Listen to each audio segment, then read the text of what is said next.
seringnya itu memendam permasalahan dan tidak ingin membebani keluarga. Ini seringnya laki-laki. Masalah apapun dia diamkan. Tiba-tiba nanti masalahnya besar, kok kamu kasih mas? Ya memang laki-laki itu begitu. Seringnya apa? Mendiamkan masalah. Bukan berarti benar, bukan juga berarti salah. Tergantung masalahnya apa dulu. Ya. Tapi bahwa Anda melihat suami Anda kok kurang banyak cerita, kurang terbuka, kok suami jarang menceritakan masalahnya kepada saya, apa suami saya nggak percaya sama saya? Sekali lagi itu perasaan ibu-ibu. Tapi suami pada hakikatnya sangat percaya pada istrinya. Begitu dia percaya kepada istrinya, dia tidak ingin membebani istrinya dengan permasalahan dia hadapi. Cukup dirinya saja yang membawa masalah tersebut. Dia tidak ingin istrinya ikut-ikutan dalam membawa masalah yang sangat berat tersebut. Ini penting ya mas. Nah beda sama perempuan. Kalau perempuan pola komunikasinya terbuka, apa-apa diceritakan. Jangankan masalah keuangan, jangankan masalah anak di sekolah, tetangga RT saja yang rumahnya jauh dari dia ceritain kok, mas, aku ketemu sama Bu Fulan, sekarang kok wajahnya gemuk ya, apa padahal dulu kayaknya kurus, cantik, sekarang kok beda ya mas ya. Sampai tetangga RT-nya rumahnya sekian ratus meter dari dia ceritakan. Tapi lagi-lagi enggak. Ketemu siapa di jalan mungkin diceritakan dari 10 orang yang dia ketemu di jalan hari itu, yang diceritakan cuma satu orang saja. Pola komunikasi. Allah Subhanahu wa taala mengingatkan, "Walaisa dzakaru kal untha." Perempuan itu beda dengan laki-laki. Makanya Bapak-bapak, kalau Anda melihat istri Anda cerita apa saja, Anda jangan komentar istriku jarang banget. Oh jangan. Memang dia itu takdirnya pola komunikasinya terbuka, apa saja diceritakan. Maka dulu ada istilah para ulama, jangan bagikan rahasia Anda kepada perempuan, terutama rahasia terkait masalah perjuangan. Kenapa? Karena perempuan itu tembok saja diajak bicara, apalagi tetangganya. Iya, tembok aja diajak bicara, apalagi tetangganya. Sekarang lebih parah lagi, siapa yang diajak bicara? Status di WA. Siapa yang diajak bicara? Status di Facebook. Lebih parah lagi. Kalau dulu cuma bicara sama tembok atau air ya, sekarang bicaranya sama Facebook sama WhatsApp. Jadi ini pola komunikasi mas, pola komunikasi terlaki sama perempuan memang beda. Nah, maka tadi Rasulullah SAW mengajarkan kepada kita kalau bersama dengan keluarga, bersama dengan istri, luangkan waktu untuk mendengarkan keluh kesah mereka. Walaupun Anda sampai apapun, kalau kita tidak meluangkan waktu, jangan salahkan. Hari ini munculnya benih-benih perselingkuhan. Istri merasa nyaman dengan temannya dulu ketika SMA. Apa masalahnya? Karena ketika dicurhati, ini temannya tangga, gimana tuh bang? Mas, anakku loh, iya, anakku yang mana ya? Akhirnya pola komunikasi dengan non-mahram terjadi. Gara-gara apa? Gara-gara sang istri tidak mendapatkan kehangatan komunikasi dari sang suami, sehingga dia merasa lebih nyaman kalau komunikasi sama orang lain. Itulah cikal bakal terjadinya tadi percikan-percikan percintaan sampai pada perselingkuhan. Demikian juga sampai pada sampai pada perceraian. Karena istri merasa nyaman dengan orang lain. Karena orang lain mau mencurahkan waktunya dengan suaminya, dengan dirinya. Sementara suami dilaporin sama istrinya, mas, anaknya ini loh, bertengkar sama temannya di kelas. Jawaban suami paling singkat, gampang. Nanti saya telepon wali kelasnya, terus menunggu. Sementara suami istri butuhnya lebih. Nah hanya mungkin, oh anak kita terluka apa tidak? Kamu sekarang sudah ke sekolah apa tidak? Ingin diperhatikan, ingin dipedulikan. Sementara suami tadi kita saja komunikasinya, gampang, nanti kita urus. Iya. Nah sementara kalau istri cerita sama orang lain anak yang mana tuh, oh sekolahnya di mana, kelas berapa, berdekat sama siapa, guru kelasnya apa nggak tahu, guru kelasnya laki atau perempuan. Nah akhirnya sang istri nyaman berkomunikasi dengan laki-laki lain atau orang lain. Kenapa? Karena lebih komunikatif. Sementara suaminya singkat, padat dan tidak jelas. Ini poin pertama ya. Nah jelas ya. Prinsip-prinsip komunikasi yang kita pahami. Terkadang latar belakang keluarga juga sangat mempengaruhi.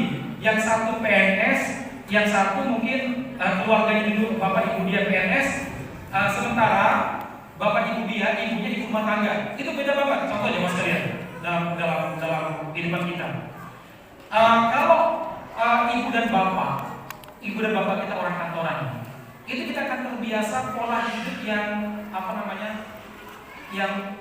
yang begitu longgar. Contoh, sang bapak nggak sarapan di rumah nggak masalah. Dia karena mungkin istri dahulu ada rapat misalkan, sementara suami dia sarapan sendiri atau kadang nggak sarapan di luar, biasa ya maksudnya, biasa. Sementara kalau ibu kita ibu rumah tangga murni, sementara yang kerja adalah bapak kita kan lihat keteraturan. Contohnya apa?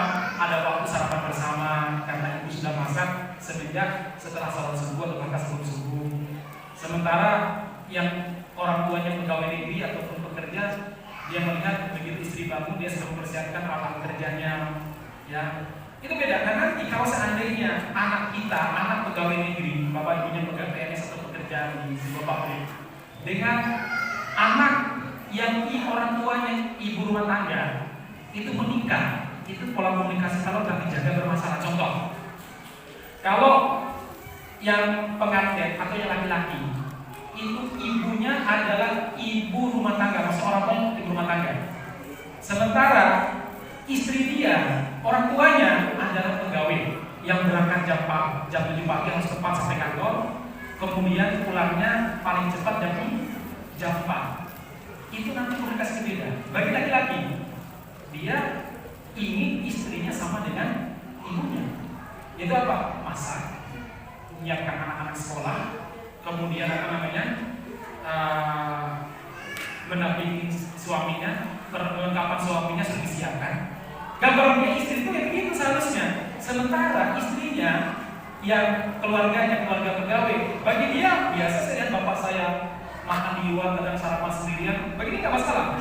Nah, sehingga kalau ini dibangun, sang suami melihat istrinya tidak melayani suaminya dengan baik, sementara istri melihat sang suami bahwa suami ini meminta berlebih-lebihan, menuntut berlebih-lebihan. Kenapa? Tadi pola hidup yang berbeda. Ya. Makanya ini yang perlu kita komunikasikan dengan baik. Nah, kalau yang beruntung itu adalah apa? Yang laki-laki putra dari para pegawai, sementara yang perempuan itu ibu rumah tangga.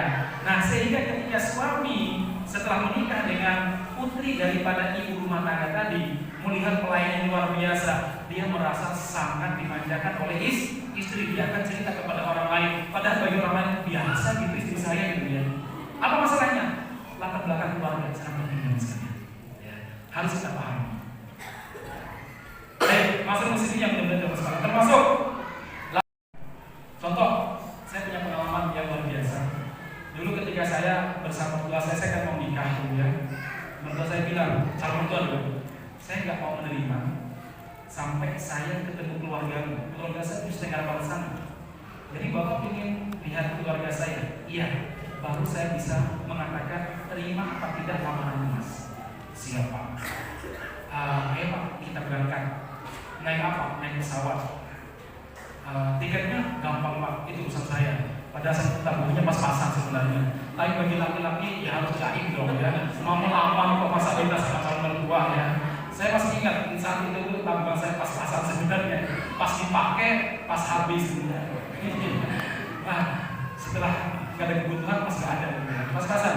Ayo pak, gampang pak, urusan tiket pesawat saya pulang pergi. Baik, berangkat. Nah, mertua saya terbiasa kalau makan di Solo mungkin manis, biasa nggak pedas. Begitu sampai turun di Lombok, turun dari bandara, kemudian kita naik bis ke terminal karena masih nyambung ke tempat saya ke Pulau Sulawang, masih nyambung pakai bis. Saya tanya sama bapak saya karena belum sarapan pagi, kita berangkat dari sini habis sisa naik pesawatnya jam 5 pagi dari Surabaya. Kemudian sampai sana udah siang karena sana di awal 1 jam daripada jam di Jawa. Saya bilang sama bapak saya, sama mertua saya, bapak ingin masakan apa? Mau masakan asli sini atau kita cari Jawa? Cuma kalau nyari Jawa agak jauh pak. Sini banyaknya warung Lombok, warung Bima sih. Udah, saya ingin masakan di sini. Betul pak? Iya. Semalam nggak pernah masuk makanan. Begitu masuk makanan, pedes, pecuknya luar biasa. Sementara orang tua saya, bapak tua ini punya riwayat asam lambung, langsung muntah-muntah seperti itu. Mas, kok aku dikasih makanan kayak gini tuh? Nah ini loh, pola perbedaan suku itu loh ya. Padahal saya nggak sengaja, karena saya udah menawarin, bapak maunya yang pedas, agak pedas. Bapak maunya masakan sini atau masakan Jawa? Kalau masakan sini gampang Pak, dibikin Jawa banyak sekali, cepat nanti dia bilang gitu. Kalau Jawa tunggu dulu, kalau Padang apalagi nunggu saya gitu ya. Lah masakan sini, masa jauh-jauh dari Jawa nggak pernah masakan sini? Udah saya kasih, langsung minta orang tua itu. Oh mau, Mas, kok pedas banget loh? Mau dicarikan yang udah manis, sedang mati saya. Nah di sini masakan yang paling enak ya ini Pak, ya. Malah kalau di sini mungkin dikasih apa namanya? Gudeg Jogja atau gudeg Solo, nggak laku lah. Ya. Nah ini jelas sekali pola komunikasi itu penting. Ya perbedaan suku sangat penting. Kemudian berikutnya yang kedua adalah apa? Prinsip komunikasi adalah Rasulullah SAW selalu menghadirkan kenyamanan bagi pasangan. Selalu menghadirkan kenyamanan bagi pasangan. Ada dua faktor yang membuat pasangan itu sangat nyaman dan dipraktikkan oleh Nabi Muhammad SAW. Apa itu? Yang pertama adalah menjaga penampilan. Ini penting. Karena kita kalau sudah nikah 5 tahun, itu penampilan awal-awal nggak masalah. Bahkan istri, mohon maaf, buang angin di hadapan suami biasa aja. Lo enggak, lo kesini, lah biasa Mas, aku bojomu, dia nekel dia terima, Nah, ini sangat benci, sangat tidak suka. Kalau pasangan mengeluarkan aroma yang tidak baik kepada pasangan. Ini juga dipastikan. Sampai disebutkan oleh Aisyah radhiyallahu anha, Nabi paling benci kalau ada aroma yang kurang baik atau aroma yang tidak bagus keluar dari badan beliau, apalagi di hadapan pasangannya. Maka kata Aisyah, Rasul kalau pergi mungkin akan lama dari pagi sampai sore. Begitu sampai rumah, yang pertama kali boleh lakukan bukan cipika-cipiki atau nanya lauknya apa, enggak, siwak. Sehingga ketika berbicara dengan pasangannya, aroma yang keluar dari mulut beliau nyaman bagi pasangannya. Jangan kayak kita nih aroma yang keluar seperti comberan atau bagaimana jengkol. Nah ini pentingnya Mas kalian. Kadang kita sebagai suami atau sebagai istri, kita lebih menjaga perasaan bertemu dengan orang lain daripada saat kita berjumpa dengan pasangan kita. Nabi tidak demikian. Justru dengan pasangan boleh menjaga aroma dari badannya. Itu kata Ibu Aisyah radhiyallahu anha. Bahkan Anas bin Malik radhiyallahu anhu bercerita, Nabi kemana-mana gak pernah meninggalkan satu parfum. Yang kedua cermin, yang ketiga adalah gunting, yang keempat adalah celak, yang kelima adalah siwak. Jadi ini peralatan pribadinya selalu ada di tas beliau. Ini ngalahin ibu-ibu ya. Kayaknya ibu gak bawa cermin ya. Nah Nabi bawa cermin, gunting, siwak, celak. Selagi apa tadi? Celak, parfum, satu lagi, sisir. Kemana-mana, karena itu rambutnya panjang.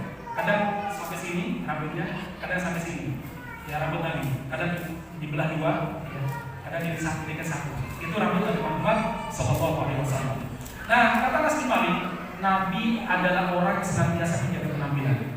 Jadi beliau kemana beliau pergi, pesannya saya, Anas, peralatan pribadi sudah selesai, siap ya Rasulullah. Jadi yang menyiapkan peralatan pribadi itu Anas bin Malik.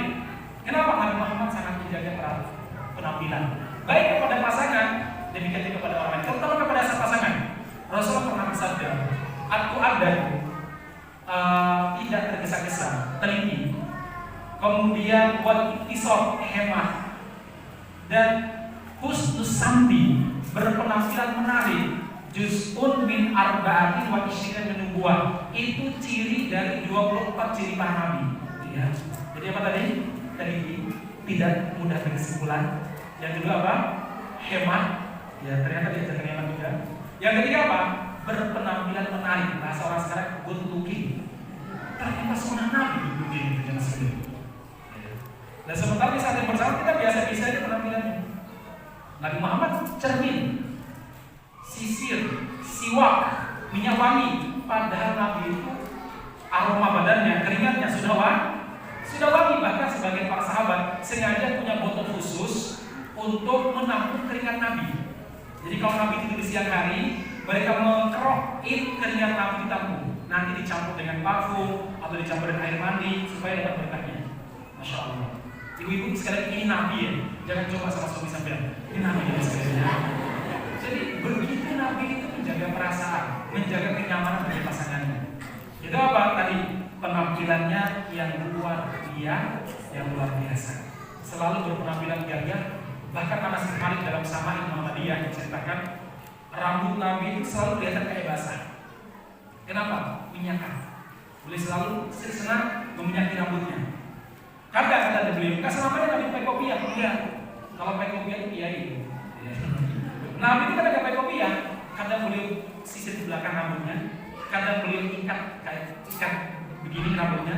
Kan disebutkan beliau ikat dua rambutnya. Kalau panjang banget beliau ikat dua. Itu Nabi Muhammad SAW. Kadang beliau senang memanjakan diri, mitain. Ternyata memanjakan diri kadang halus. Supaya apa? Supaya kita ini punya semangat lagi. Memanjakan diri dengan cara apa?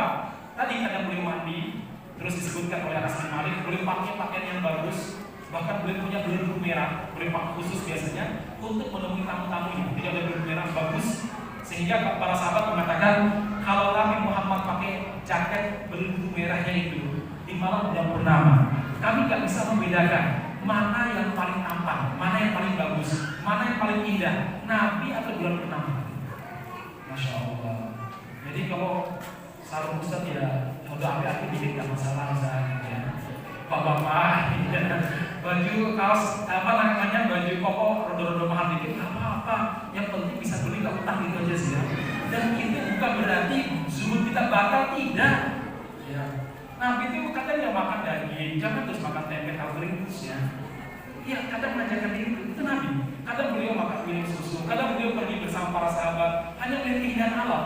Kadang kita terlalu serius tampangnya, serius banget. Enggak, Nabi itu kadang bersama para sahabat, kata Anas bin Malik, malam bulan purnama ngajak para sahabat, yuk duduk di bawah bulan purnama di padang pasir, duduk ngobrol aja.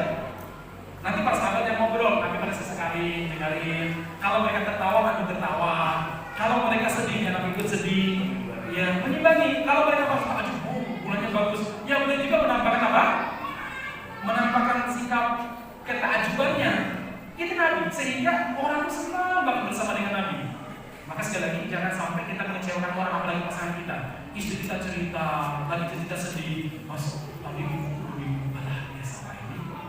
Kasihan, dia sudah menyiapkan kata-kata untuk berjumpa dengan suami. Dia nunggu dari jam 12 siang. Suaminya pulang habis kisah, udah 5 jam dia siap berkata-kata, dia ingin melupakan rasa. Tiba-tiba suaminya bilang apa? Biasa wae, nggak usah sedih, santai. Ya. Aku yang menghadapi kayak gitu yang biasa, nggak pernah nangis, nggak cerita sama orang. Wah, kecewanya menunggu. Mungkin istri akan bilang, awas nanti ya. Malam Jumat. Baik, terus saja. Jadi sekali lagi Nabi itu tadi kalau orang yang tertawa, beliau tertawa. Kalau kita takjub, ikut takjub. Bapak-bapak, sama lah. Ketika Anda di kantor atau ibu-ibu ketika Anda lihat suami Anda baru pulang dakwah, itu setelah itu sering pulang di kapal saja, tapi gak kuat ya, kantor saja. Mungkin sampai ke Kalimantan sana ataupun ke Danau Toba cerita keindahannya. Danau Toba itu masya Allah bagus, daerahnya dingin. Kemudian istri ngomong, halo mas, di YouTube itu banyak sampai itu kurang piknik. Nah itu suami sakit banget hatinya. Udah korban sekian hari, uang sekian juta, tinggalkan anak, tinggalkan istri. Tiba-tiba Anda mengatakan apa? Anak di YouTube pakai mas, ya. Sampai nanti kurang piknik. Itu rasa sakit berlipat sekali. Coba menghargai Nabi loh, kata para sahabat, kata Anas bin Malik. Nah ketika sahabat tertawa beliau, kan kemudian sahabat tertawa, gitu aja enggak. Tertawa beliau cuma sekali. Kadang gini, bayangkan kesolehan kita dengan perilaku kesolehan Nabi. Kadang 180 derajat dibaliknya. Kadang kebayang kesolehan kita kan orangnya, wah seriusan, kalau ngomong jadi terus gitu aja ya, nggak ada tertawanya. Padahal Nabi nggak demikian. Kata Anas bin Malik, Nabi itu orangnya dari kalbisir, selalu ceria wajahnya. Selalu apa? Selalu ceria. Serius itu sesekali, tapi ceria terusan gitu ya. Kalau kita serius berkali-kali, ceria susah banget. Ini kadang bayangkan kesolehan kita dengan perilaku kesolehan Nabi itu bisa berapa kan? 180 derajat perbandingan jauh banget ya mas kalian. Kan ada teman-teman kita itu disalamin, assalamualaikum, waalaikumsalam. Gak ada ramah pada Nabi Muhammad SAW mengatakan minta maaf ma'ruf. Di antara kesempurnaan kebaikan kamu bicara dengan orang dengan muka yang ceria. Itu bagian dari kesempurnaan apa? Kesempurnaan kebaikan. Sama ibu-ibu. Di antara kesempurnaan pengajian, dengarkan pengajian dengan muka ceria. Jangan cemberut apalagi ngantuk. Itu kesempurnaan Nabi banget. Halo, bentar lagi selesai di setengah 11 ya. Baik, itu poin pertama jamaah sekalian. Jadi prinsip kedua pola komunikasi dan dengan sama Nabi, hadirkan kenyamanan dengan pasangan. Kalau bapak-bapak ingin istrinya tampil sebagaimana saat pergi walimahan, istrinya, ya maka anda juga harus tampil sebagaimana anda menghadiri walimahan. Jangan istri diminta berpenampilan sebagaimana saat menghadiri walimahan, sementara anda berpenampilan sebagaimana seorang tukang mobil di bengkel penuh dengan takdir kotoran gitu, nggak berpenampilan baik kepada mereka. Demikian juga istri demikian. Dalam sebuah peribahasa Arab dikatakan gini ya Mas Dewi, perempuan itu disenangkan dengan lewat telinga dan kata-kata, sementara laki-laki itu disenangkan dengan mata. Maksudnya apa? Laki-laki itu marah ketika istri berpenampilan cantik, berpenampilan indah di mata dia. Sementara suami itu bisa memuaskan istrinya, salah satunya apa? Dengan kata-kata, ya, dengan rayuan, dengan gombalan. Itu penting. Kamu itu pernah belajar menjadi pencuri itu? Enggak mas, tapi kenapa ya cintaku semua kamu curi itu ya? Itu kan kata-kata yang penting bukan? Saya pernah gitu tanya si saya. Gak masalah ya mas. Gak masalah. Nah kemudian ya mas kalian, berikutnya adalah apa? Nabi Muhammad itu menghadirkan selain tadi berpenampilan menarik, adalah apa? Beliau selalu menghargai walaupun sedikit. Ali bin Abi Thalib mengatakan, komunikasi Nabi dengan para sahabat dan istrinya, a'dhamu nikmah wa intaqas. Beliau selalu membesar-besarkan pemberian walaupun sedikit. Jadi ibu-ibu dikasih sama suaminya. Tahu lah, ini yang mau pergi berapa hari mas? 2 hari kita kasih uang berapa? Cuma 50.000. Anda kalau mas 50.000 buat buku gorengan gak cukup. Ya, jangan gitu. Nabi itu tadi membesarkan pemberian walaupun sedikit. Masya Allah mas, berkah sekali 50.000. Apalagi kalau tambah 100.000, Masya Allah luar biasa berkahnya ya. Begitu dong ya. Jangan langsung diprotes. Saya yakin kalau suami sampai itu soleh, Anda berterima kasih nambah kok di masalahnya nggak usah. Iya. Tapi kalau Anda sudah protes, kok besok tak kurangi. Iya. Begitu mungkin ya. Baik mas kalian, ini karakter Nabi. Bagaimana pola komunikasi? Dikasih teh sama istri, walaupun hanya segelas teh. Nabi itu kemudian mengatakan, Aisyah, tadi kamu minum di gelas ini. Iya ya Rasul. Tadi kamu minum sebelah mana bibir kamu? Sebelah sini Rasul. Beliau kemudian minum. Ya Aisyah, ini minuman menjadi nikmat gara-gara saya minum di bekas bibir. Wow, Allah bapak-bapak. Nabi lah dia mas kalian, usia beliau sudah 50 tahun lebih. Nggak ada istilah mas, ojo gombal, sebentar lagi bau kubur. Nggak bisa. Jangan begitu. Nabi usia 55 tahun, ya hidup serumah dengan Aisyah, tapi bisa masih gombalin Aisyah mas kalian ya. Ini penting. Sekali lagi, perempuan disenangkan lewat telinga dan laki-laki disenangkan dengan apa? Dengan kata. Kemudian tampakkan kebahagiaan. Masya Allah nih, terima kasih dikasih teh ya. Barakallahu itu pasti enaknya misalkan, pasti manis ya. Kalau ternyata kurang manis, bermanis ya mas? Enggak, kalau sambil menatap kamu manis banget. Ya, kemanisannya mas? Iya, soalnya kecantikan kamu nambah di gelas ini, manis banget. Jadi kan suami sebenarnya perlu belajar gombal-gombal seperti itu ya. Ada nggak? Ada mentornya banyak sekali ya tentu. Siapa Amrita Langit, siapa belajar seperti ya. Tapi jangan sering nonton, nggak bagus sih. Nah, sekalian yang jauh dari Allah Subhanahu Wa Taala. Terus yang berikutnya, pola komunikasi Nabi yang beliau bangun dengan istri-istrinya beliau adalah apa? Yaitu terkait tentang kata, memilih kata dan ucapan. Ini penting mas sekalian. Sama-sama ingin memuji, tapi cara memujinya itu apa namanya? Cara memujinya beda. Itu beda kok hasilnya. Sama-sama ingin memberikan masukan, tapi kalau cara berbeda itu penangkapan pasangan itu beda. Beda ya. Dengan Masya Allah ternyata selama ini masakan enak ya. Buktinya kita semua sama-sama subur, maksudnya sama-sama gemuk gitu ya. Daripada bobot lu tambah muda ya. Beda banget. Perempuan tuh sangat sensi kalau terkait bobot ya, kulit sama apa gimana. Wah, itu perasaan dibawa sampai 2 tahun kemudian nih ya masih diingat. Emang mas kurang seksi dibandingkan itu gitu ya. Padahal sebenarnya suami memberi masukan. Beda rasanya. Ya, pilih kata ya mas. Maka dalam Al-Quran saya sampai hitung itu berapa ya saudara. Saya sampai pernah begitu.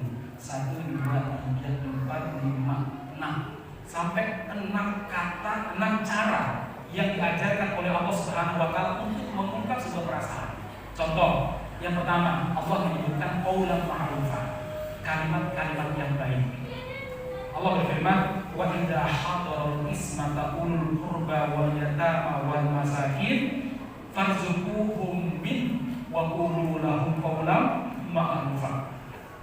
Ketika ada pembagian harta warisan, ada orang-orang miskin ikut menghadiri, lihat orang tadi bagi jatah warisan. Ada juga kerabat jauh tapi nggak dapat jatah warisan. Maka apa? Farzuquhum, kasihlah jatah mereka ya barang 100.000, 200.000 kasihkan. Dan iringi dengan qaulan ma'rufan, kalimat-kalimat yang baik. Mas, pangapunten nggih, harga jangan begitu banyak, mudah-mudahan ini berkah. Nilainya 100.000, tapi kalau diiringi dengan kata-kata yang baik, itu dirasakan 1 juta. Maaf ya, ini memang usaha lagi rada sepi. Ini saya kumpulin terus sampai aku mau jadi tahan deh. Ya, ini cuma dapat sekian, misalkan 500.000 misalkan. Ini bagi istri yang kata-kata seperti itu, rasanya 500 juta ya. Rasanya loh ya, wow ini cuma dapat 500.000 loh ya. Tapi rasanya 500 itu beda. Nah, cuma segini, syukurin yo. Ya. Itu walaupun nilainya 500.000, rasanya cuma 5.000. Cuma sekalian ya. Makanya hati-hati dengan kata. Qaulan ma'rufan. Pola komunikasi yang baik. Kemudian berikutnya adalah apa lagi? Qaulan karimah, kalimat yang memuji dan memuliakan, terutama kepada orang tua atau kepada pasangan, suami kepada istri kepada suami. Qaulan karimah, kalimat-kalimat yang memuji penting juga. Allah Subhanahu wa taala berfirman, wa qala rabbuka alla ta'budu illa iyyah wa bil walidayni ihsana wa bil walidayni ihsana imma yablugha indakal kibar ahaduhuma aw kilahuma fala taqul lahumā uff wa la tanharhumā wa qul lahumā qaulan karimah. Ucapan-ucapan yang memuliakan. Ya, pangapunten, nyuwun. Anda lebih tahu lah bahasa Jawa, bahasa Jawa kan terlalu basi ya. Tapi bagus juga sebenarnya untuk memuliakan. Dan suami sangat senang dimuliakan oleh istri, sebagaimana istri sangat senang kalau suaminya menampakkan kasih sayang. Jemaah sekalian yang dimuliakan oleh Allah Subhanahu wa taala, Rasul itu sampai tahu kapan Aisyah marah dan kapan Aisyah senang sama Nabi. Contoh, kalau Rasulullah Shallallahu Alaihi Wasallam hatinya Aisyah lagi senang, maka beliau menjawab, ya Rasulullah, Rabbu Muhammad, ya Rasulullah, demi Tuhan yang Muhammad. Tapi kalau beliau lagi tidak senang, apa beliau mengucapkan? Rabba Ibrahim, Tuhan Ibrahim. Karena dia bukan suaminya itu Nabi ya. Oh Nabi Muhammad sampai tahu beliau ini istriku lagi marah atau lagi senang. Aisyah, aku tahu kok kapan kamu lagi marah sama saya dan kapan kamu lagi tidak senang sama saya. Dari mana ya Rasul? Dari ucapanmu. Loh kok bisa? Kalau kau mengatakan ya Rasulullah, demi Tuhan ya Rasulullah, ya Rasulullah, Allahmu ya Rasul, Tuhan ya Rasul, kamu lagi senang sama saya kan? Iya ya Rasul. Tapi kalau kamu bilang demi Tuhan yang Ibrahim, ya, Nabi Ibrahim benar sih. Tapi kan sebenarnya suaminya juga Nabi kan? Kenapa kami menyebut Muhammad? Itu kau pasti lagi nggak senang sama saya. Injil kan Nabi ya. Tahu Nabi Muhammad perubahan perasaan istri tahu dengan kata-kata. Dan Nabi sangat senang kalau beliau dipanggil dengan kata-kata yang mulia, kata-kata yang mulia. Baik mas sekalian, karena waktu saya sebut saja. Berikutnya adalah qaulan maisura. Qaulan maisura itu maksudnya kata-kata yang meringankan. Mas, ini anak harus bayar sekian.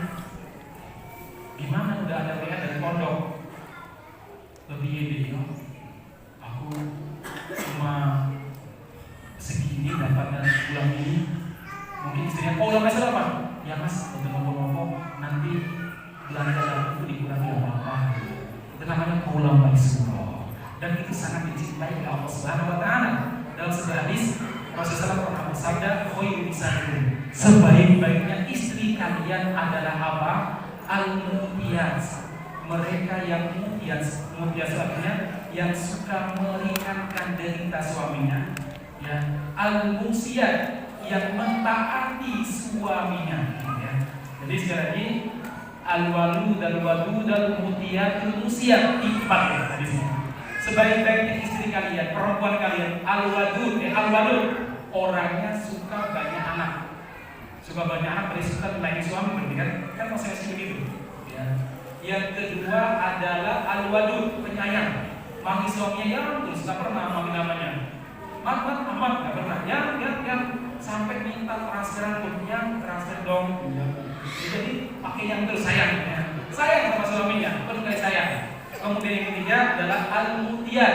Al-mutiyat artinya yang meringankan beban suaminya. Yang ketiga adalah, yang keempat adalah al-musyiyat, yaitu mereka yang taat kepada suaminya. Idza taqwa, tapi dengan syarat 4-4-nya tadi, selama mereka bertakwa kepada Allah Subhanahu wa taala. Tapi sebaik-baiknya laki-laki, kata para ulama, adalah orang yang paling baik kepada pasangannya, dan paling baik kepada pasangannya ditunjukkan dengan apa? Kemampuannya dia memberikan nafkah. Kenapa? Nafkah itu adalah tanda ketaatan. Semakin besar memberikan nafkah, maka biasanya logikanya semakin besar ketaatan yang diberikan oleh istri. Biasanya begitu ya. Makanya bapak-bapak sosok kita harus perlu sendiri. Kenapa ya? Istri saya tanya begini, kadang kalau driver alasannya macam-macam, mungkin uang belanja kurang. Terus bagaimana? Ya kerja. Bahkan